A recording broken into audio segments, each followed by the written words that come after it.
This odd machine transformed the very nature of war by replacing the cornerstone of ancient warfare, the horse.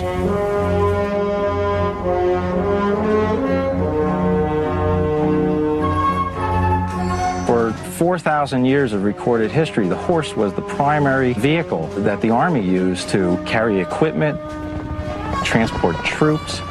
It was good off-road terrain vehicle. It was the fastest thing alive at that point for warfare. So it performed splendidly for 4,000 years. But horses required grooming, exercise, nourishment, and training.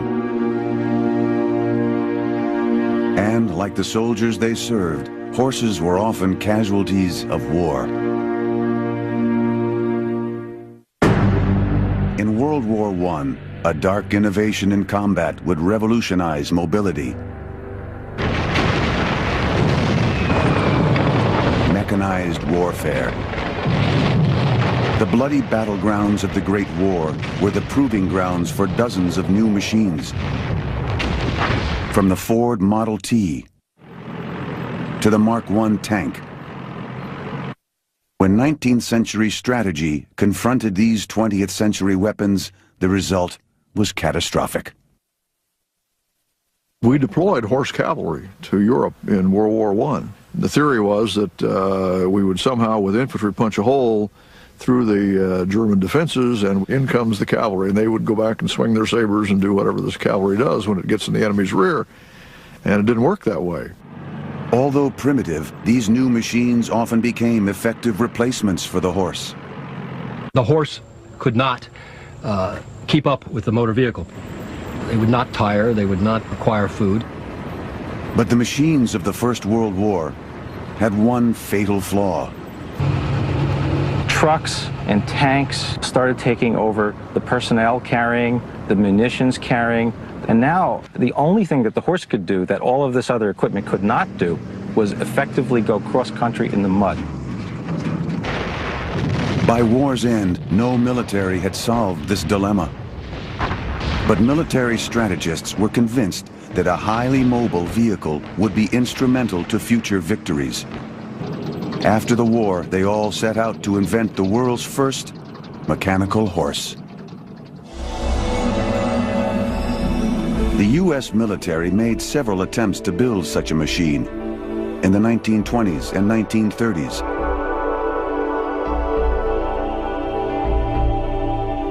One design in particular generated high hopes.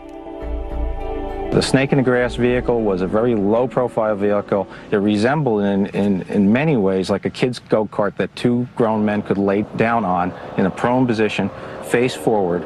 One was the driver, the other one had a .30 caliber machine gun mounted. So this thing was so low that it could just run through the grass and you couldn't see it. But the vehicle's low clearance made it impossible to traverse rough terrain and proved impractical for the battlefield. The Snake in the Grass acquired the less than flattering nickname Belly Flopper. Despite numerous efforts, by the late 1930s, the horse remained the U.S. Army's most reliable mode of cross-country transportation.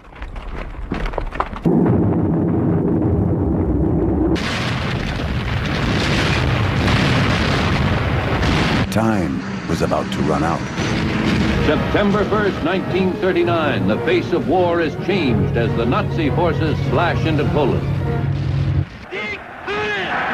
By 1940, Adolf Hitler's forces had swept through Poland, Belgium, and France, conquering land faster than any army in history. Germany, defeated in World War I, understood the importance of mechanization. And by World War II, they'd perfected it.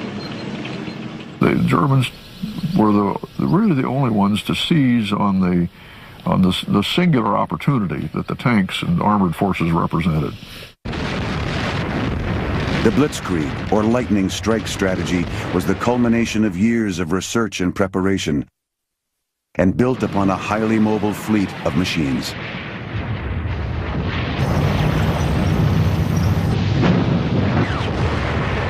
Elite panzers and Stuka bombers sliced through Europe, reinforced by the swift and revolutionary reconnaissance car, the Kubelwagen. The German Kubelwagen, which essentially means bucket car in German, or bucket wagon, came out of the development of the 1930s Volkswagen. They produced this very open, buckety, ugly-looking type of a body that went on top of the regular Volkswagen chassis. Its innovative design and impressive speed made the Kubelwagen one of the most effective vehicles in Germany's arsenal.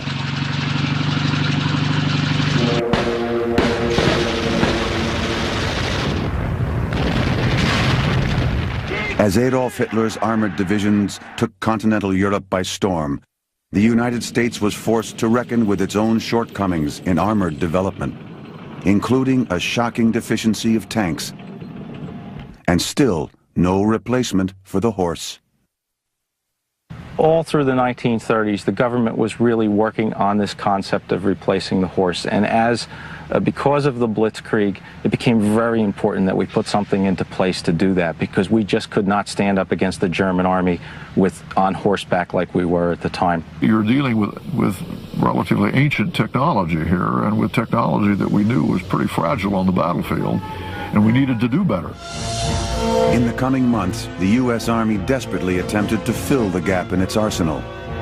The solution would come from the unlikeliest of places: a private company with only 15 employees on the verge of bankruptcy.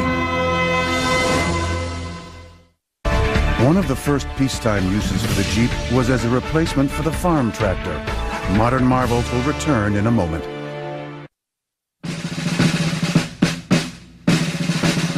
As the war ravaged Europe in the summer of 1940, the U.S. Army finally drew up specifications for a new reconnaissance vehicle, able to compete with Germany's Kubelwagen. The list described a machine unlike anything ever built. The government was initially looking for a vehicle that didn't have any more than a 75-inch wheelbase and wasn't more than 36 inches tall. It also had to carry a 500-pound payload, yet the weight of the vehicle could be no more than 1,000 pounds. The most daunting specification of all, however, was the Army's deadline. They wanted this done in 49 days. That's taking a vehicle in concept and producing a prototype and have it delivered in 49 days, and if you didn't get it there on time, you were going to be fined per day by the government. The Army frantically requested bids from 135 American civilian auto and truck manufacturers. The daunting deadline and specifications scared away all but two: the successful Willys Overland in Toledo, Ohio, and the tiny American Bantam Car Company of Butler, Pennsylvania. Though the odds were against them, American Bantam was the lone company to make the cut. It was an uphill battle from the beginning. The president of American Bantam Company decided that he wanted to go after this bid. However, American Bantam Car Company in Butler, Pennsylvania only had approximately 15 employees at the time, none of which were engineers. Looking to fill the void, American Bantam courted Karl Probst, a talented engineer from Detroit. They approached Probst and said, "Karl, we've got 49 days, produce a vehicle from nothing, and we have no money." Well, Probst turned around, and his first several reactions were, "You guys are nuts." Lured by the challenge, Probst accepted Bantam's offer. On Wednesday, July 17, 1940, Probst and the head of the Bantam team, Harold Christ, set to work. The effort continued around the clock for the next 5 weeks. The only way I could describe what they were doing is I would call ruthless engineering. If they didn't have it on the shelf and they couldn't find it easily, they would send people out to forge and pick up whatever they had, bring it back into the shop and modify it. These guys were motivated and they were smart people. Fenders were fabricated by hand. Hoods were dragged from junkyards. Other vital components were cannibalized from older Bantam vehicles. So September 1st rolled around, and these guys are looking at each other with stuff all over the floor. The pieces aren't together, and they're just saying, we aren't going to be able to do it. It's impossible. The deadline, 5 p.m., September 23rd, 1940. By the night of the 22nd, the team had accomplished all they could. They called their prototype the BRC, the Bantam Reconnaissance Car.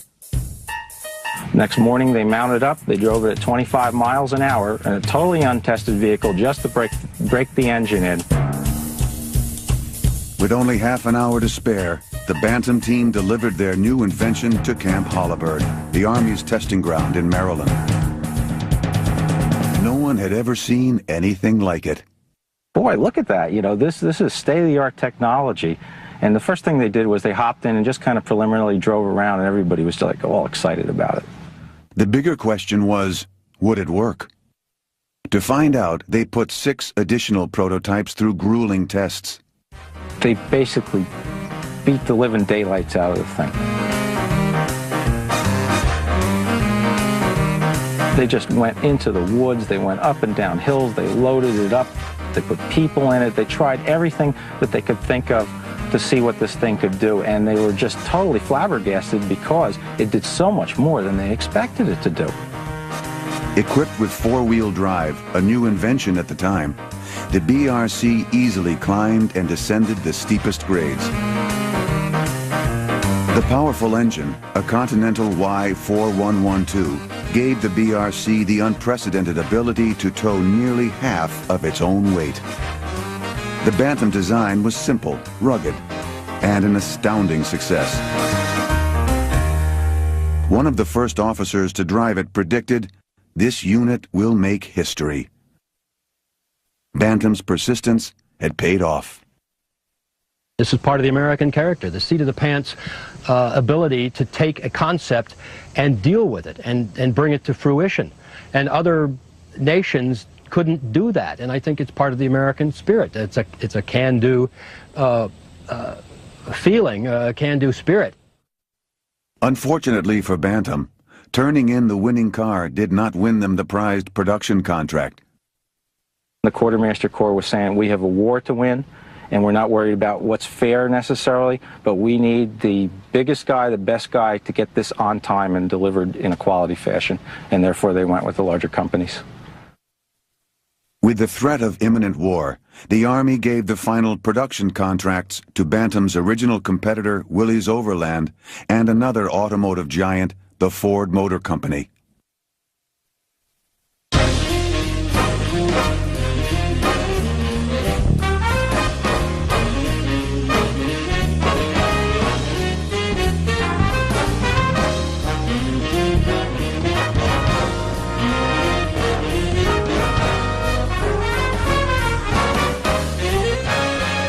Bantam was awarded a smaller contract, manufacturing trailers to be pulled behind the vehicle they had designed. The first 16,000 vehicles rolled off the Ford and Willys Overland assembly lines in November 1941. Manufacturers experimented with names for the vehicle, like Blitz Buggy, Peep, and Midget. But the Willys MB and Ford's GPW simply became known as the Jeep. Based on the original Bantam design, the Jeep was an engineering wonder. What you're looking at now is a Willys MB Jeep. One of the things the Army wanted were pioneer tools, an axe and a shovel. Also down here, these are combat rims. If you had a flat tire, instead of using a tire machine, you would have to split these rims in half, put a tire in, and then bolt them back together, and that could be done in the field. Over here on the side of the body are some handles for manhandling features that the government was looking for so GIs could move the vehicle around when it got stuck. Another interesting device that they came up with the Jeep was this manual hand crank. In case your starter didn't work, you weren't out of luck because you could just hook this into the front of the engine and then crank the vehicle to get it started. This is the blackout lighting system, where you can go anywhere from having regular lights as you do on an automobile to just some of the lights, to just the blackout lights, to an absolute blackout where no lights are on in the vehicle at all. This is a spare jerry can or gas can which carries 5 gallons of gasoline. The driver sat on top of 15 gallons of gas that you filled up in the gas tank like that. Inside, interestingly, are these nifty hand wipers that both the driver and the passenger had to operate depending on who had their hands free. You could just unhook the headlight, flip it up, and maneuver it so that you could work on the famous four-cylinder, 134 cubic inch, 60 horsepower Go Devil engine. Then during the day, if you had a problem with aircraft, you were under an aircraft attack or something like that, you would basically put this cover on and tie it around. Put the headlight back down so that no sunlight could glint off of the glass and tip aircraft off as to where your location was. This is the mechanical horse. This is what the Army was looking for to replace the horse, and it did a superb job. Just a fantastic vehicle. But before the U.S. was able to deliver the new vehicle to European allies, everything suddenly changed. December 7th, 1941. Only 1 month after the first Jeeps rolled off the assembly line, the U.S. was finally, inextricably, at war. After more than 3 years of anticipation and dread, American soldiers and their new Jeeps would soon be deployed to war in staggering numbers. In Desert Storm, inflatable Humvees were used to deceive the enemy. Modern marvels will return in a moment. December 7th, 1941. The Japanese attack on Pearl Harbor, Hawaii, brought every U.S. citizen to full attention. United States soil had been breached, and the country was now committed to an all-out war effort. On December 29th, the government sent the Ford Motor Company a contract to produce 63,000 Jeeps. To accomplish the feat, each of its 5 plants would have to turn out an average of 500 per week. Willys Overland Company was to produce thousands more. When the Jeeps arrived on the battlefields of Asia and Europe, soldiers quickly became dependent on them. My God, we used it for everything. Each platoon had, the platoon leader had a Jeep. The theory was we were supposed to ride around and make contact with the infantry that we were supposed to support. It was a great step forward. The Jeep's ingeniously simple design was one of its greatest assets. Because it was so adaptable, resourceful GIs and engineers immediately invented new uses for it. Some ideas were a little too far ahead of their time.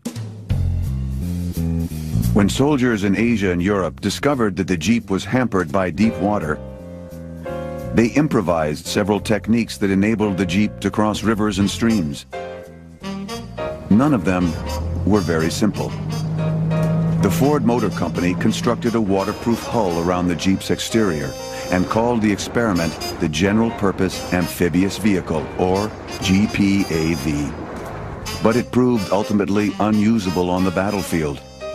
While the GPAV swam like a sea lion, the additional 1,000 pounds of waterproofing materials slowed the vehicle to a crawl. Another little-known and equally curious Jeep innovation was called the Roto-Buggy.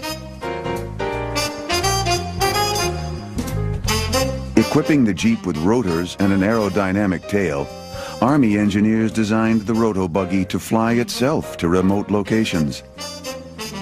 But the flying Jeep never really made it off the ground. Jeep alterations made in the field were usually more successful. Nearly 1,000 miles from the European front, in the deserts of North Africa, the Jeep was modified to play one of its most crucial roles. By the spring of 1942, Germany's infamous General Erwin Rommel had invaded Egypt and was rapidly sweeping eastward across North Africa. In response, the Allied Air Force relentlessly bombed German targets. But an air campaign alone was not enough to stop Germany's powerful army. Their solution would become the stuff of legend, the SAS. Glamorized by the 1960s television series Rat Patrol, The SAS, or Special Air Services, was an elite division of the British Army that mounted swift, clandestine assaults on German targets in Africa. Their weapon of choice was the most reliable vehicle in their arsenal, the U.S. Army Jeep. It was camouflaged the color of sand and rigged with extra gas and water cans, which allowed the SAS to operate behind enemy lines for unprecedented periods of time. But the most significant SAS innovation involved weaponry. For the first time, the Jeep was used as an attack vehicle. Equipped with .50 caliber Brownings and twin Vickers machine guns, the SAS Jeeps had the deadly capability of firing thousands of rounds per minute. There's several stories of them coming into air bases and just running down the airfields and just blowing up every plane they could see in sight and run back out and come out with no casualties because they were so lightning quick and adept at desert warfare. The SAS's unrelenting raids eventually helped defeat the Germans on the African front. This enabled the Allies to advance, setting the stage for the invasion of Normandy, where the Jeep would once again play a crucial role. This is the day for which free people long have waited. This is D-Day. June 6, 1944. The Allies invaded Normandy, France, in an all-out attempt to defeat Germany. After 2 months of brutal fighting, the Allies gained a stronghold on the French and Belgian coast.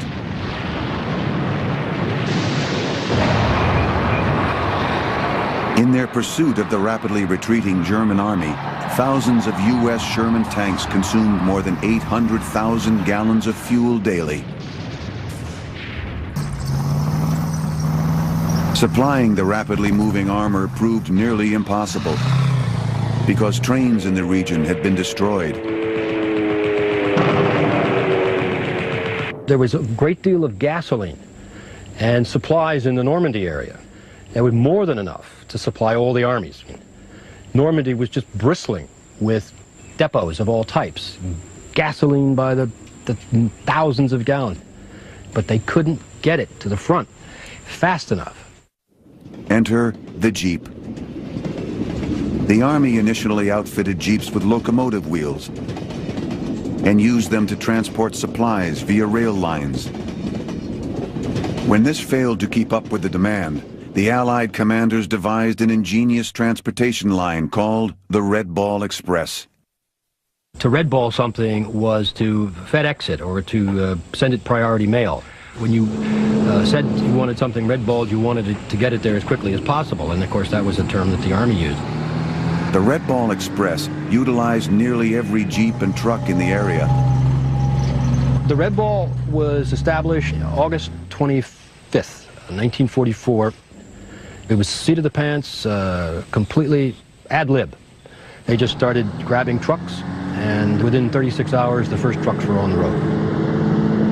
By the fourth day, some 6,000 trucks and Jeeps began a one-way convoy, looping from the Cherbourg Peninsula to Paris and back. Manned mostly by African Americans, the Red Ball became an unstoppable force. The Jeep was crucial to the Red Ball's success. The Jeeps would ride herd and make sure that no one straggled. You'd have lead Jeeps and rear Jeeps, NCOs in the Jeeps or officers, and they were kind of like the sheepdogs. If you hadn't had the Red Ball, I think it's safe to say that the war in Europe would have taken longer to win. You wouldn't have supplied these troops, and the armies would have come to a halt.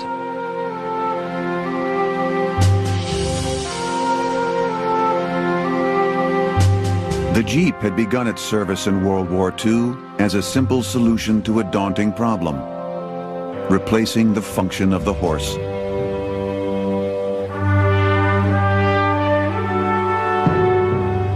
But by the war's end, due to its unfailing service, the Jeep had become the embodiment of the war effort.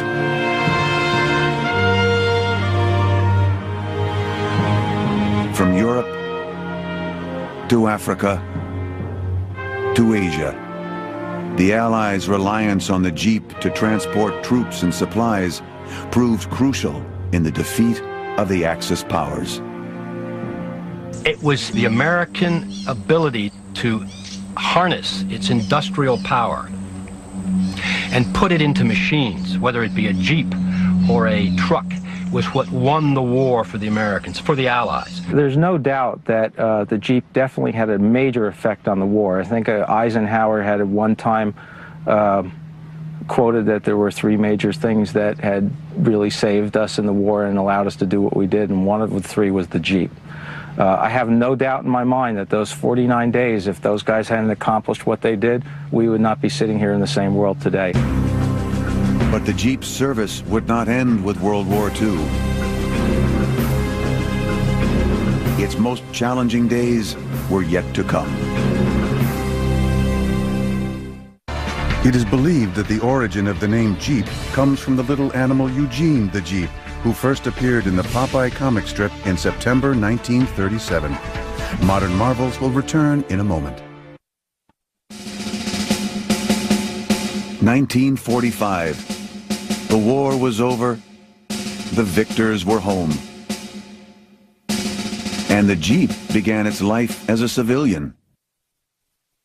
The Jeep became a very popular vehicle. There were articles written about it. It just became an overnight sensation and a legend.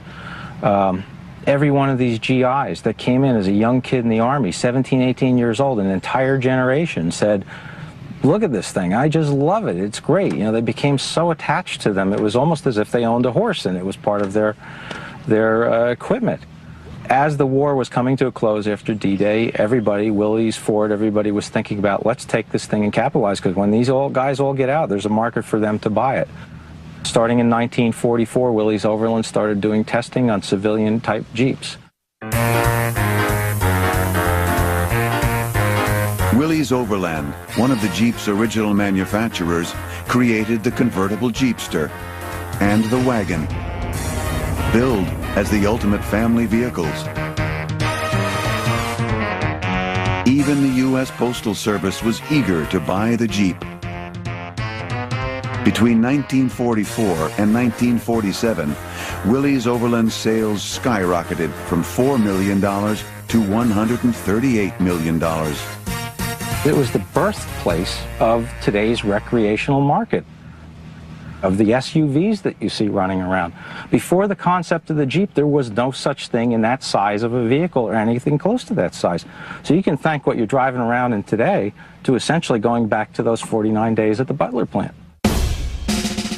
The Jeep's astronomical success in the civilian market, however, did not overshadow its crucial ongoing role in the military. In 1951, American troops were called to defend South Korea from the aggressions of the Communist North.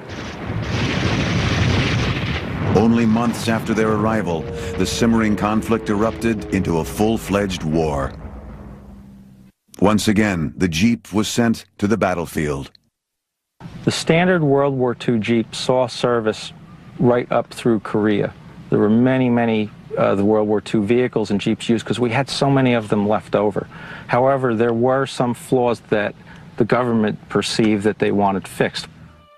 In the Korean War, the wounded were transported to Army hospitals mainly in Jeeps, as they had been in World War II. But the litters rigged to carry the men were unstable and ill-equipped for emergency medical care. Willys Overland introduced the M170, designed to carry a medical crew to care for wounded soldiers while in transit.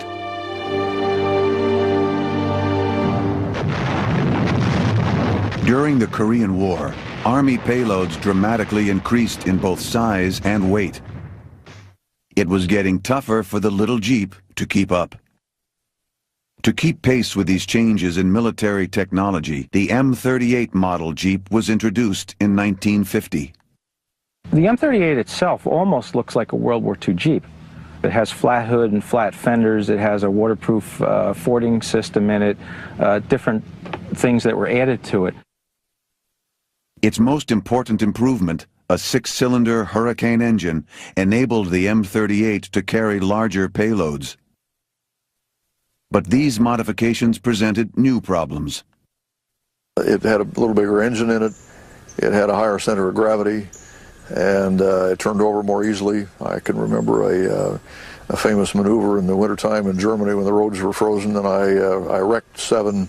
My driver and I wrecked 7 of those vehicles, not because he was not a good driver or I not a good rider, but it was just that the thing was terribly unstable. A decade later, in the midst of the Vietnam War, the Ford Motor Company introduced the M151, hoping to eliminate the weaknesses of the M38. With the M151 Jeep, they were trying to have that vehicle replace several of the earlier models or versions of the Jeep and do it all. Or they wanted it to become a reconnaissance vehicle. They wanted to add kits, become an ambulance. They wanted it to be a do-all vehicle, almost in a modular format. The most notable modification of the M151 was in its suspension. The M151 series vehicles incorporated an independent suspension, which was relatively revolutionary for the time. The difference between a regular suspension as used on the early Jeeps, which had solid axles, and the independent suspension on the M151s is that this independent suspension allowed all 4 wheels to be on the ground over any type of terrain, therefore increasing traction. Instead of alleviating the Jeep's hazardous rollovers, however, the M151's newly designed suspension only compounded the problem. If the vehicle ever lifts up off the ground, because of this independent suspension, what happens with each one of the wheels is they tuck in like this. So when they hit the ground, those wheels can collapse and the vehicle can roll over. Where with a solid axle Jeep, if you come off the ground, they're stuck to a solid axle, so they come right back down in the same width tread. Here in slow motion is an M151A1 being driven over a ramp at 15 miles per hour. Note the sharp steer to the left. This is at 15 miles an hour. So as a result, the M151 series had a tremendous number of accidents and fatalities with GIs and even some civilian owners because of the fact that if they drove it improperly and it came up off the ground, they would roll and kill themselves. Modifications such as the addition of a roll bar failed to solve the problem.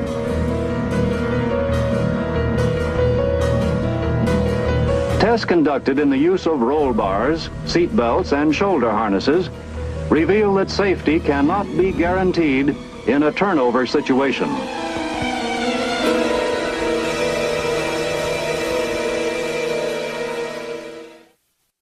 The first U.S. trademark was obtained in 1950.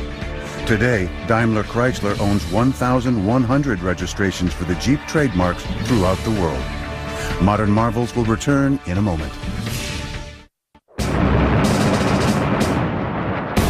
In the years following the Vietnam War, the weaponry and vehicles of the U.S. arsenal became increasingly high-tech. But while the military was becoming ever more sophisticated overall, its workhorse, the Jeep, was still using 1940s technology. They were, first off, getting very old and as they say, long in tooth. The industry, the automotive industry, was able to do a lot more things with newer materials, including composites and plastics, which they weren't able to do back in the 40s and 50s when they built and designed the Jeep.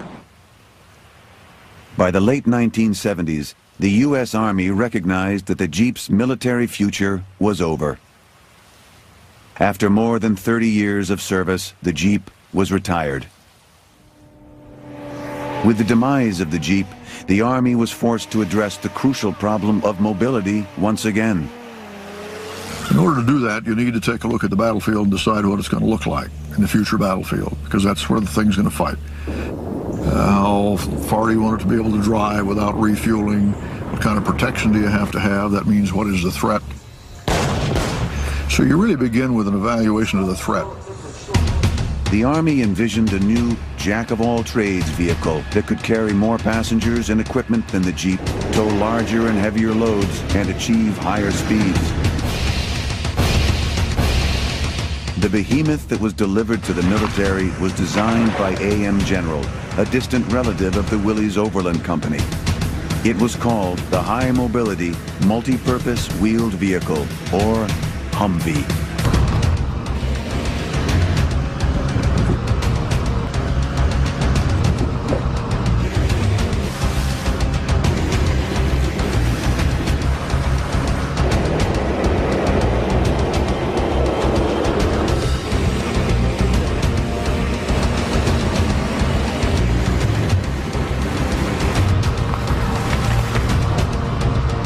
2 feet wider and more than 3 feet longer than any Jeep.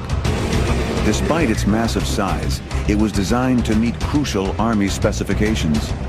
Most of the wars we've fought in the past century have occurred in the European theater. 144 inches is the maximum width allowable in European tunnels for trains. That's as far wide as you can get. So no vehicle made for the United States military is wider than that. The Humvee sat twice as high off the ground as the Jeep and could easily clear obstacles that would stop any other vehicle in its tracks. Up here is where the clearance numbers are measured, and that's 16 inches from the ground.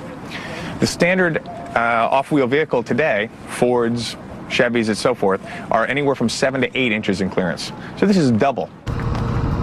And obviously the wider stance or the wider vehicle also allows better balance in very high angled terrain.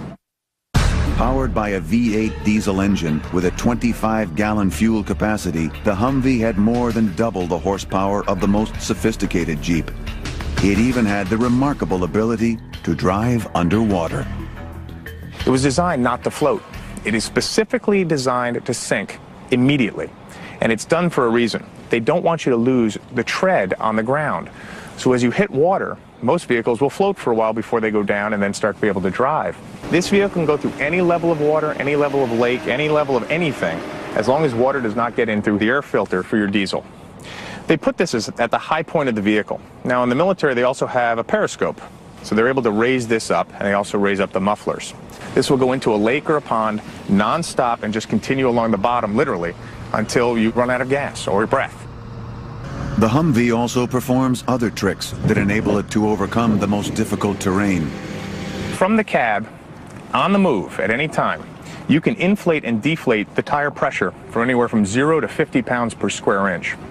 And what that really does is expand the tire pattern or tread, the footprint, and allows you much more contact with the road for less slippage. The Humvee was subjected to months of brutal Army testing. But its toughest challenge was yet to come. In 1990, the Humvee was dispatched on its first call to duty, the Persian Gulf War. When a massive 3-week air assault failed to dislodge Saddam Hussein from Kuwait, the U.S.-led coalition began a ground war led by a formidable array of mechanized fighting machines. Leading the modern cavalry charge into Kuwait was the Humvee. How do you feel about leading the charge in a Humvee? I think it's great. These vehicles went out there untested in a combat environment, untested in such large quantities. If this broke down and you couldn't get parts, you had a problem. So it was really, as they say, a lot of nail-biting going on at that point when these were deployed. On the first night of the attack, there was a Marine Corps group that was out front that was guarding a forward supply area with fuel and so forth. And the Iraqis had an attack going, and there was fog and so forth. And the only equipment they had besides their personal weapons, their M16s, were Humvees with a couple M60 machine guns on top. And they used these to repel the attack long enough until the Air Force could come and use fighter aircraft and bombers to knock back the Iraqi attack. So these vehicles held it off to keep that resupply depot available for helicopters and other vehicles that came through. In the unforgiving Arabian desert, over 20,000 Humvees exceeded the Army's highest expectations. It's a statement by an Iraqi brigade commander who said something to this effect, that the United States Air Force bombed us for 3 weeks, and we lost a few tanks and some people, and then along came the 2nd Cavalry, and we lost the whole brigade in an afternoon. On the battleground and behind the lines, the Humvee played many roles. From missile launcher to ambulance. The new vehicle even withstood unusual testing from the soldiers of Desert Storm. The game they used to play during the Gulf War was to see who could get the vehicle stuck in the bogs and the mud. They were never able to do it. They were that good. As the Jeep before it, the Humvee's performance and popularity on the battlefield aroused curiosity on the home front. The initial public reaction when this vehicle came out was more like they were laughing at it. Who would own this thing? This is ridiculous. But when Arnold Schwarzenegger expressed interest in purchasing a Humvee, the radical new vehicle caught on with the public. His civilian Humvee, or Hummer, was aptly nicknamed the Terminator. He actually went to the factory to see the whole assembly line, and the first civilian one that came off the line he bought. And as I understand it today, he has 5 of them.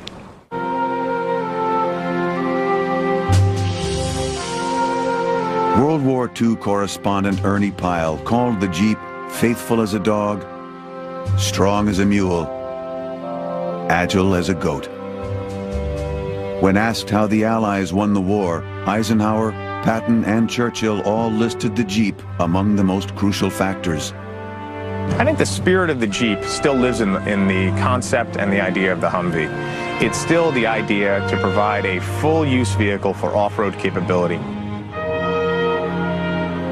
I miss the Jeep. It's still here in the form of the Wrangler, but I don't think it's gone either. It'll be back.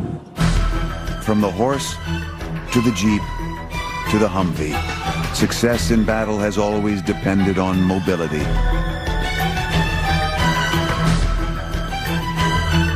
As long as men continue to fight wars, victory will belong to those who can move.